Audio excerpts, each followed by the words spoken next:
Hi, I'm MacKenzie Fegan, and this is 112BK. Coming up, is Amazon's incursion into Long Island City a subprime deal for New Yorkers? A Vox reporter weighs in. There's no guarantee that these jobs will go to New Yorkers. There are a lot of promises being made. And then, more important than the fight over Amazon, the fight for the Amazon. We'll talk about the men and women defending the rainforest and sometimes paying with their lives. There's a very big agricultural lobby in Brazil, in Congress, as you can imagine, not too dissimilar from the United States. And so it's really problematic to put that power back into the hands of people that are benefiting from the destruction.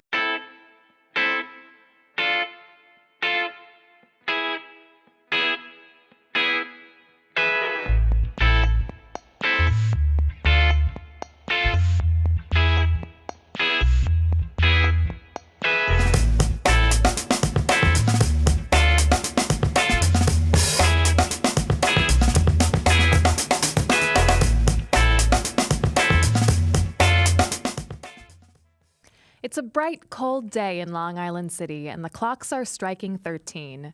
Drones are delivering Soylent to non-unionized warehouse workers, which has eliminated the need for the inefficient lunch hour, and our benevolent overlord is alighting on his taxpayer-funded helipad in Long Island City, high above the largest public housing development in the Western Hemisphere. Since Amazon announced its HQ2 plans in LIC, this dystopian future doesn't seem so far-fetched. Just how ungood is the Amazon deal for the average New Yorker? Gabby Del Valle, a reporter for Vox, is here to tell us. Welcome, Gabby. Thanks for having me. So first, catch us up on the latest. Is Amazon definitely coming to Long Island City, or is there still a possibility that they might pull out? As far as Amazon and the city and the state governments are concerned, Amazon is coming to the city. But there is some opposition, both in the state legislature and the city council, to the Amazon deal as it exists right now. But I think the opposition at this point is kind of just trying to, if not stop the deal altogether, then at least mitigate it so that Amazon gets fewer tax breaks and incentives than they're currently getting. Right. So there are significant tax breaks and incentives between the state and the city, $3 billion in tax incentives. Is that right? Yeah. The city, Mayor de Blasio did say that the city is not offering any special or additional tax breaks to Amazon. The city is only offering the tax breaks that it offers to big companies. But that doesn't mean that the city is not offering any tax breaks to Amazon. It just means that it didn't create new incentives. It's just using incentives that already exist, that are already offered to other companies. Right. And Cuomo did offer special state tax incentives, and also offered to change his name to Amazon Cuomo, which I haven't heard. That hasn't happened yet, but does that go into effect when the groundbreaking happens, or is there a date for that? Maybe once they hit a certain job threshold, maybe once they hit 15,000 or something, then that'll happen. That's good. We'll hold him to that. But a lot of the details about these negotiations we're not even aware of, right? Because it all happened behind closed doors and NDAs were signed. Yeah, NDAs were signed not only by the cities that were chosen, which are New York and Crystal City / National Landing, Virginia. National Landing, Virginia, yes. But the cities that were finalists also had to sign NDAs, the officials that were kind of privy to the deals. So we don't even know what a lot of places offered Amazon, not just New York. So if there weren't any special tax incentives created by the city of New York, why are people pissed? And as a progressive New Yorker, how am I supposed to feel about this? I think people are pissed because they didn't realize that the city offered these kinds of tax breaks in general, or didn't realize the extent to which these tax breaks are offered. So a lot of people are comparing Amazon to Google, for example, and they're saying, well, Google doesn't need special tax breaks to come here. And Google also is getting tax incentives from the state, and Glossier got tax incentives from the state, which I learned recently. I had no idea. Yeah, I think I read it in a profile of Emily Weiss that I can send to you later. Okay. But yeah, I think the reason that people are upset is not only because the city and the state are both offering tax breaks to Amazon, which, it goes without saying, was founded and is partially owned by the wealthiest man in the entire world, Jeff Bezos, but because they don't think that the city and its residents are getting a good deal.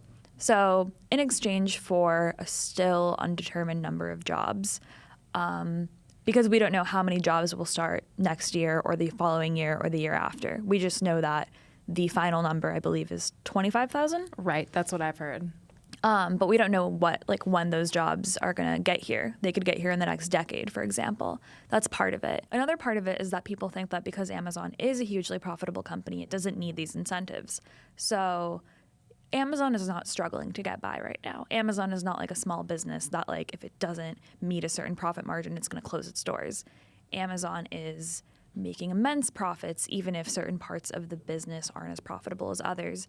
And because of all of that, because of Jeff Bezos's vast wealth, people are saying, like, well, why are my tax dollars subsidizing this? Right. Why are my tax dollars subsidizing the wealthiest man in the world whose fortune is to the tune of like $140 billion? Yeah, I think it varies every day. But right, of course, depending on the stock market. $130 to $140 billion dollars, which is tons of money. What's $2 billion between friends?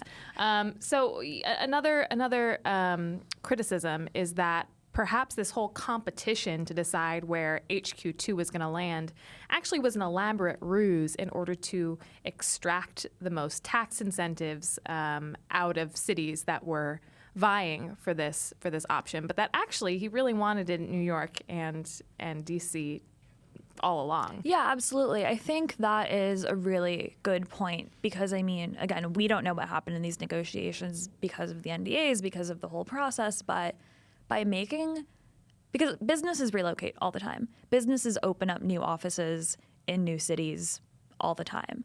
But by making it such a public spectacle, then Amazon and Jeff Bezos and also all of the local politicians who played into this thing were basically competing against each other by not only offering Amazon these tax benefits in some cases or public-private partnerships and things like that, but also just like incredible amounts of data on their cities, on like demographic information, city planning information, like all kinds of things that we don't even know. But it's true, like Amazon asked cities to submit these very detailed dossiers about residents of the city, about public funding available, about land zoning usage. And the amount of work that went into compiling this was enormous. Yeah. And it's also a data dream for a company like Amazon. Yeah, and it's not just big cities like New York and DC and LA and all those other cities that offered or that made HQ2 proposals. It's also like Gary, Indiana, which I assume cost them a ton of manpower hours, a ton of money and resources, only to be completely overlooked because, let's be real, was Amazon ever going to go to Gary, Indiana? Probably not. Right. But I guess my feeling is, like, as a New Yorker, I'm like, do we need to incentivize 25,000 jobs, six-figure jobs? Like, those jobs already exist in New York. They're not going away. We don't need to attract the best and the brightest talent because they're already coming to New York. Like Gary, Indiana, sure, maybe people will be like, oh, well, maybe I'll consider moving with my computer science degree to Gary, Indiana, a place I'd never thought of moving before. But people are already highly educated, skilled workers are already coming to New York because they want to be in New York. So to me, it's a little bit like, did we really need this Amazon deal? And are we getting anything out of it? Yeah, and I think another really important point is that there's no guarantee that these jobs will go to New Yorkers. Like, there are a lot of promises being made, but there's no guarantee, as far as I'm aware, that Amazon is required to hire current New York City residents or New York State residents for that matter. Let's talk a little bit about what might be in store for Long Island City by looking at Seattle. Can you tell me how Amazon has shaped the landscape of contemporary Seattle? Yeah, so in Seattle, the Amazon story is basically Amazon decided to build its headquarters not in the suburbs as a lot of other companies did, but in the city itself. So part of what happened in Seattle was that the rents in the city went up, not only because of Amazon. Amazon isn't the only culprit here, but rents went up as these highly compensated tech workers were flocking to Seattle for these really great jobs. And once rents went up in the city, rents also started to go up in the suburbs because people were moving to the suburbs for more affordable options. And in a lot of cases, the quick rise in rents displaced a lot of lower income people who were living in the area before Amazon got there, after Amazon got there. They work in food service. They work in the service industry. They do the jobs that let people who work for Amazon do their jobs. And suddenly they're being displaced. They can't afford their rents. Seattle's having a homelessness crisis right now that doesn't really seem to have any end in sight. So let's talk a little bit about the homelessness issue and how Jeff Bezos has helped or hindered that problem. So there was a bill that was passed by the Seattle City Council that would have taxed employers per head, correct? Yes. And that money, I think it was something like $275 per employee for companies that made over a certain threshold, would have gone to homelessness surveys or homelessness alleviation projects. And Jeff Bezos was so against this that he donated $25,000 to try and get the bill repealed, and the city council backed down and did indeed repeal the bill. Yeah, Amazon wasn't the only company to oppose the bill. There was a lot of corporate opposition to the bill, both before it passed and after. Before it passed, there appeared to be really significant public support for it. But after the bill passed, a few different companies, including Amazon, kind of kickstarted this referendum campaign that was not only a referendum on that bill, but kind of like on the entire existing city government and its ideals, I guess, for lack of a better term. And the basis of it was that by enacting this bill, the city was not only hurting big businesses like Amazon, but also smaller businesses as well, and therefore hurting the entire economy of Seattle. Jeff Bezos and a lot of really wealthy people, both in Seattle and other cities, believe in private solutions to these public problems as opposed to public solutions to these problems through charity, philanthropy, that kind of thing, as opposed to through taxation. And so tell me a little bit about Jeff Bezos's personal philanthropic giving. Sure. So Jeff Bezos and his now ex-wife MacKenzie have what they call the Day One Fund, which has a dual purpose. It's to help low-income children with access to schools, quality education, and to also help low-income families who are homeless with access, or to help provide them with access to, if not permanent housing, then temporary housing or shelters or other services. So basically what the Day One Fund does is allocate grant money to specific organizations. Right. And we see this among technocrat philanthropists where there's sort of a strain of giving where it's like, well, I probably know how to solve this issue better than local government, so I'm going to fund it myself, and I shouldn't be taxed because the government doesn't know what to do with it, and instead I'm just going to give away $2 billion the way that I see fit. Absolutely, absolutely. I think there's a strain of that in the business world and the tech world, that the government either doesn't know what to do with the money or has so much overhead and is so bureaucratic that it's wasting a lot of tax money on bureaucracy that it could instead be using on actual philanthropy. And again, a lot of this is also about choice, about like a kind of libertarian streak that runs through the business and tech communities, where it's like, if it's my money, I should decide what's done with it. Right. Right, not some small-minded city council. Right. So in Seattle, we have skyrocketing rents. We have a ballooning homeless population. Can we expect the same in Long Island City? I don't want to speculate yet because we don't know what the final deal will look like. We don't know exactly what's going to happen. But I can say that people in the real estate industry are excited about the potential for rising rents in Long Island City.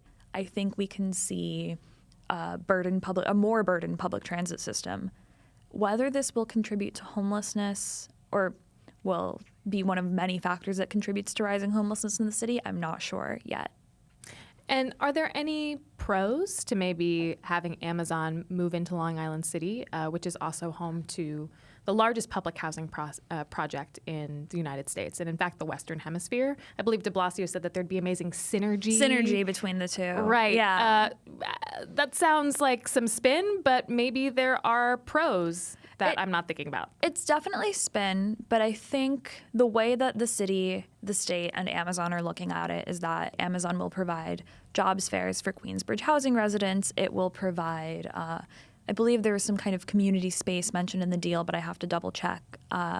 It will also provide jobs, because not all of the 25,000 jobs that Amazon is bringing are these highly paid tech jobs. A lot of them are lower level jobs that are kind of like support staff or cleaning staff or things like that in the office. And from my understanding of the pros that Amazon and the city are proposing or are saying will happen, it's that these jobs will go to New Yorkers who would otherwise not be able to find work. Well, Gabby, thank you so much for coming on the show and talking to us about Amazon. Thanks for having me.